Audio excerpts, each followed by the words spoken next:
Megastar Sharon Cuneta nadapa sa isang desisyon sa relasyon ni Piolo Pascual at Kissy Concepcion. Ano kaya ang dahilan? Lo? Siyempre, isang ina ang nais na lumigaya ang anak na si Christina sa habang buhay sa piling ng lalaking sa kanya ay tunay na nagmamahal. Walang iba kundi si Papa P. Unang-una sa lahat ay magiging. At of course, ito lang naman din ang makapagbibigay kaginhawaan sa puso ni Megastar Sharon Cuneta.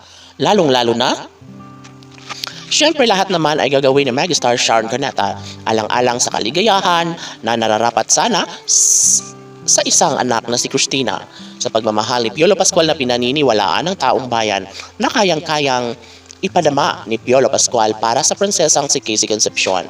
Siguro nga darating sila sa puntong magiging maganda rin ang takbo sa relasyon ni Piolo at Kissy, malamang dahil na rin sa tulong at pagsuporta ng nag-iisang Megastar Sharon Cuneta. Kaya gano'n na lang katindi ang pag-asa na nararamdaman ng taong bayan na magkaroon talaga ng magandang kahihinatnan ng lahat. Magkaroon ng isang magandang posibilidad na maituloy nga ang kasal na para kay Papa P at Christina.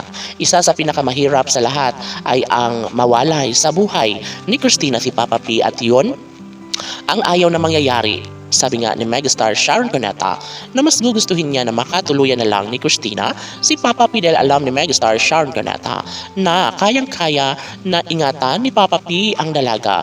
Siyempre, mahirap na ipagkatiwala ni Megastar Sharon Cuneta ang kanyang nag-iisang panganay na anak na si Kissy Concepcion. Natural na iingatan at aalagaan ni Megastar Sharon Cuneta at sa piling ng lalaking kanyang tunay na minahal. Palagay ng netizens ay magkaroon din ng solusyon ang lahat sa kanilang pagmamahalan base mismo sa isang pagkakataon na talaga nga namang nais ni Papa P na magkaroon ng isang magandang pagkakataon na sana'y mali nga ang nasa isipan ng mga bashers na wala nang saysay pa ang lahat sa relasyon ni Piolo at Kissy.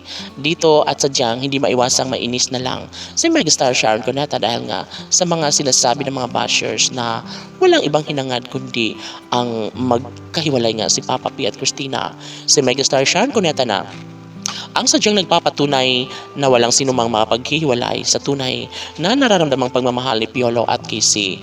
Paniniwala ni Megastar Sharon Cuneta at ng taong bayan na kayang-kaya na i-handle tungo sa pagkakatuluyan ni Piolo Pascual at Kissy Concepcion. Kissy Veggie Fanatics Laban!